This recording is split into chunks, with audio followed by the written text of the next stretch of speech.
Hi, welcome to this episode of Teaching Academia. I am Leigh Hall, and today we're going to be talking about your first week back. So you might already have just had your first week back, or you're getting ready to have your first week back. You're getting ready to teach that first class. You're getting ready for a new semester. And I want to give you a checklist. I've identified 3 things that you can do that are really quite simple and will set you up well to get your teaching off to a good start and keep it on track for the semester. So the first thing that I recommend is that you plan the first 2 sessions right off the bat.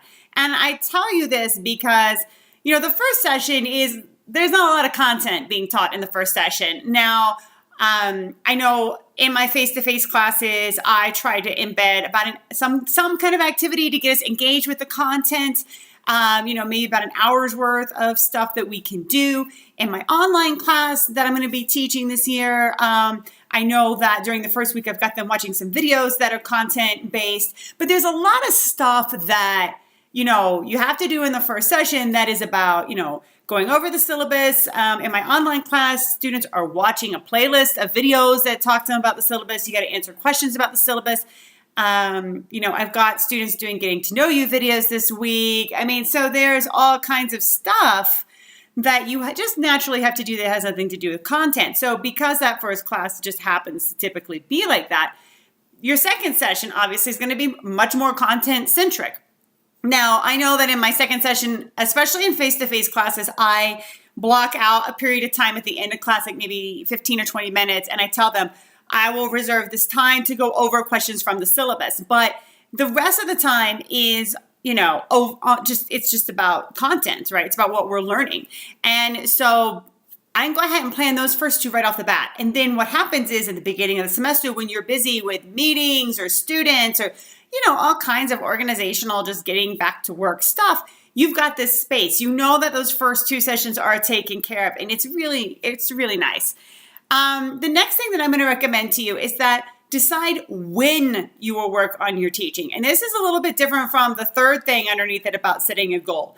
When I say decide when you will work on your teaching, what I mean is what time every week are you going to sit down and grade papers, plan lessons, emails, and things like that. I answer as they come in. But I always think about, on a certain day at a certain time, this is when I'm, grading papers. This is when I'm updating, grades and inputting them into the student's grade book. This is when I'm planning my, session. And so there's no right or wrong answer to that. But I found that as much as possible, it helped me to have that consistently on the same day, the same block of time, or, it could be over a couple of days, over shorter blocks of time, or it could be one long block of time. It doesn't matter. But just having that on my calendar, it alleviates tension for me because I know when it's going to get done. I don't have to think in the back of my head, oh my gosh, I have to grade. Oh my gosh, I have to get feedback. Oh my gosh, what are we doing next week? I know when I'm going to handle all of that. Okay. So I highly recommend putting that on your calendar. And you might have to change it now and then, but every week, have it on your calendar so you know when it's going to happen. And it really helps alleviate stress. It keeps you focused. And then finally, I'm going to recommend that you set one goal to improve your teaching this semester.